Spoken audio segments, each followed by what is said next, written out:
What's up, YouTube? It is your boy JB, and we are here with the review for Life After Lockup Season 3, Episode 57. The episode is titled, I Plead the Fifth, you guys.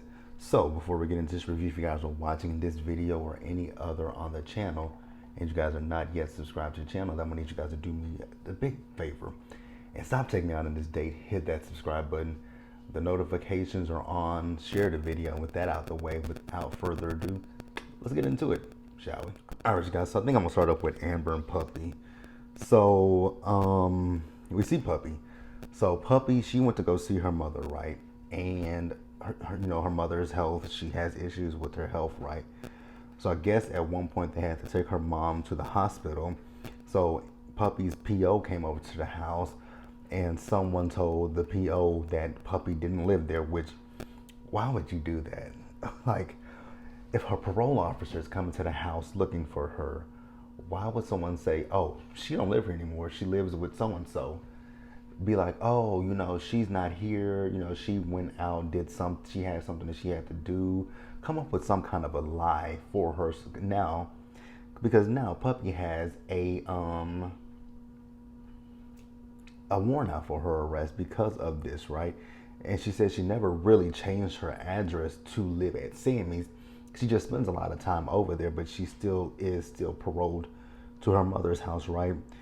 So now with this warrant issued for her arrest, Puppy is unsure of what she's gonna do, right? Because she feels like she might get 2 years in prison, and she doesn't want to be away from her mother because of her mother's, her mother's, sickness, right?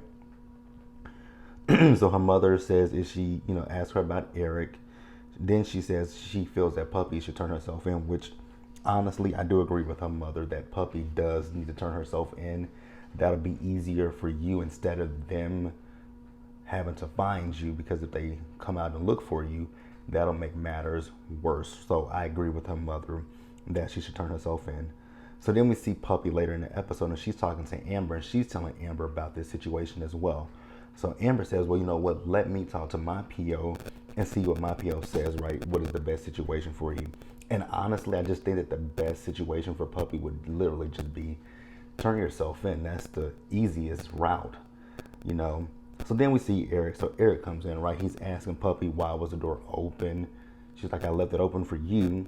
So then she tells him about the warrant. Now, I don't know if Eric was trying to say in that moment that maybe we should run off together. I don't know. Wasn't really quite clear on that, but I know he texted her and asked her to marry him. I'm like, wow, you put a lot of thought into that one, huh? A text message asking me to marry you.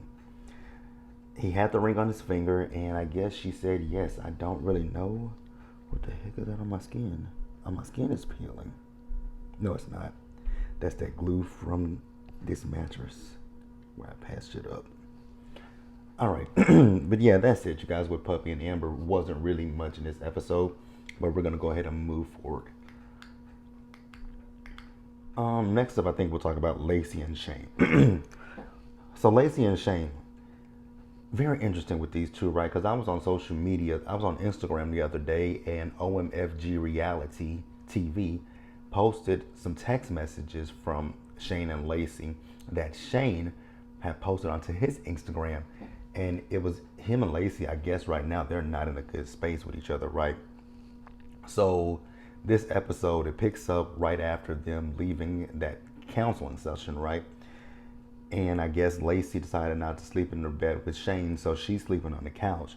So then she tells Shane, Shane is telling her how he felt hurt when she was saying at the counseling session that she wasn't in love with him, right? And she says, well, that came out wrong. What she meant to say was she felt a disconnect from him, right? Because since the baby has been born, she feels that he has abandoned, neglected she and the baby.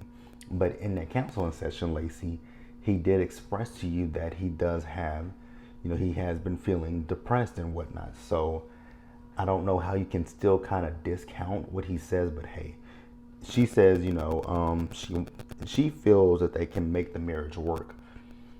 Going off of what happened later in the episode and going off of what I saw on social media, I don't know if Lacey and Shane can repair their marriage. I just don't know.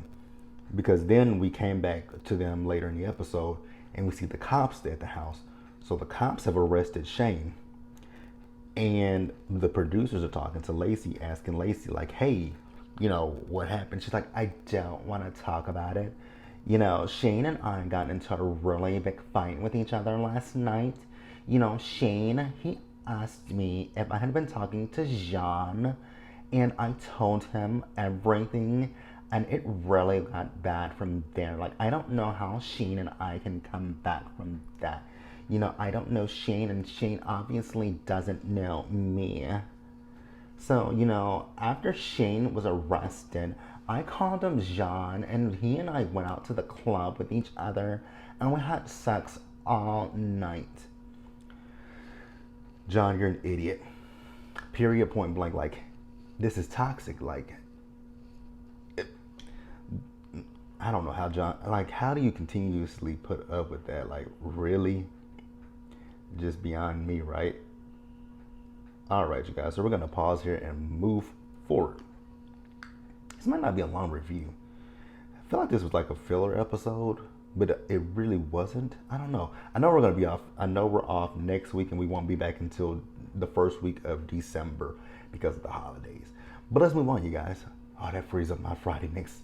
Now, I don't know about Love After Lockup, though. Not Love After Lockup, Ready to Love, because I know they were off last night. But we're going to move forward nonetheless. All right, you guys, so let's move over to Brittany and Ray. So Raymond is finally meeting Brittany's mother. Wouldn't be something that I'd be jumping at. Once Brittany told me that woman said she wanted to see 3 paycheck stubs from me, I'm like, who is she? The I, the R, or the S? Is she the government? Like, do I have to prove? Like, I ain't got to prove myself to you. If you don't want to meet me, fine. You ain't got to meet me. Like, that's how I would be. If you don't want to meet me, you don't have to meet me. And it's okay with me, right? So her judgmental ass mother shows up talking about it's a pleasure to finally meet him. I'm thinking to myself, like, ma'am, you had you had one opportunity. You had like at least 2 opportunities to meet Ray.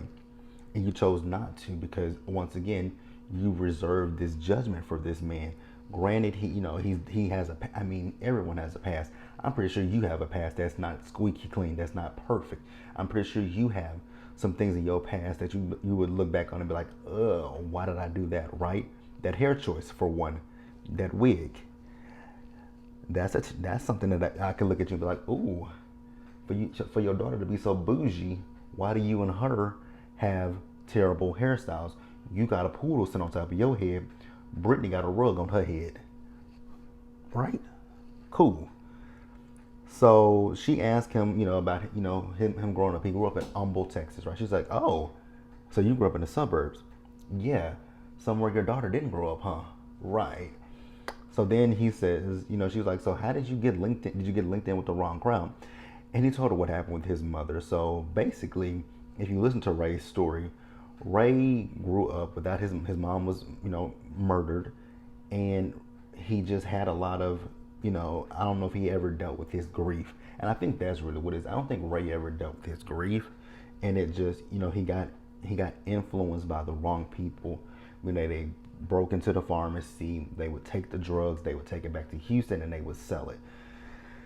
I mean, he just got linked in with the wrong crowd, and especially if he was at a young age, and the money's coming quick and fast, and he's like, "Oh, quick, fast money," and I ain't gotta go log into somebody's, time clock to get this, and there's no taxes coming out of it. Like, let's be real. But she's still judging him. So then Ray talks about his restitution, and she felt a way. She felt a way about the restitution, and I'm not gonna sit here and blame her about the restitution part. But the thing is, and she's like, Brittany could have chosen better. Okay, if you say so. So then we see Brittany and Ray later in the episode, and she's talking about her birthday's coming up, right? She wants to go to Miami, but Ray is wondering if he can even leave because you guys know he's on parole, and he doesn't want to go somewhere and get in trouble. So that's that, right? So he's just wondering if he can even leave the state. But hey, we'll see what happens, and we're gonna move on forward. All right, guys, let's talk about Deontay real quick, because this was literally all about him. Deontay looks like so stupid. I don't know if he's playing himself for the cameras or what, but bruh, it ain't a good look, right? So you guys remember in the last episode that Deontay was talking about the fact that Nicole came and told him that she was engaged and getting married to the broke down version of Ellen DeGeneres, right? Well, you guys remember he also was talking about the fact that he feels that Nicole wants him to stop the wedding to the broke down version of Ellen DeGeneres, which I don't think that's why she told you that, but if you believe it in your head, go for it. Actually, don't go for it, because Derek and his mom are trying to talk him against it, right?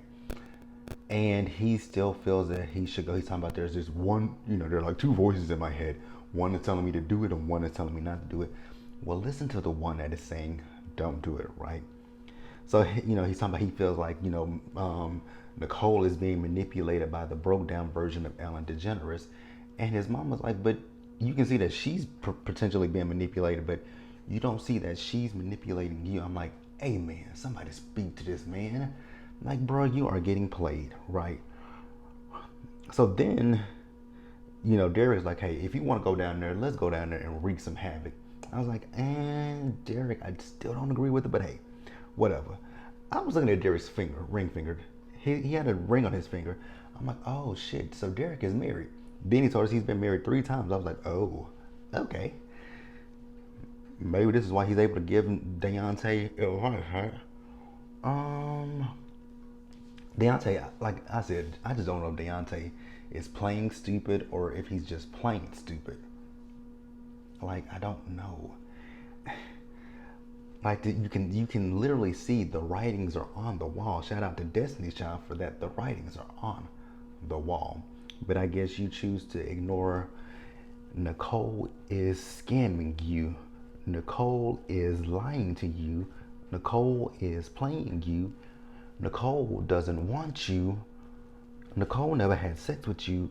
Like, all the writings are there on the wall, but hey, he's ignoring it. Let's move forward and wrap up the episode. All right, you guys, let's talk about Sean and Sarah. So, Sarah, I have a bit of an issue with you, my girl. Why did you take you and your daughter and move into Sean's house? I'm still stuck on that one. Like, girl, you literally moved your daughter into this man's house that you don't really know. Okay. Like, you haven't once asked Sean, where are your children? When are your children going to come visit? When are your kids going to stay here? Hey, do you talk to your kids every day? When is the last time you talked to your kids? When is the last time you saw your kids? Do you know your kids' names? Do you know how old your kids are? Do you know how tall your kids are? Do you know if your kids have any allergies? Like, these would be questions that I would ask the man, especially when I found out that the man lied to me about how many he has. I'd be like, what's your kids' names? How old are your kids? Okay, you don't know that. That's a warning. That's a big red flag to me. Now, Sarah lets us know that her mother is not happy with the fact that she is moving her and her daughter in with Sean. Rightfully so. You don't know this man from Tom's Cat. But hey, go off. Sean has me so, like, he's an idiot. Kelly, I'm going to preface this to you one more time, Kelly. Take all of this footage that WeTV has of this imbecile, go to the courthouse and do whatever you got to do to get child support, because if he can shell out money for this shit, he can shell out money for them kids. But Sean had the audacity to say he feels he could be a good stepfather to Sarah's daughter. Once again, he repeated that because he said it once in a previous episode. I'm like, how can you be a good stepfather when you're not even a good father to your own biological children?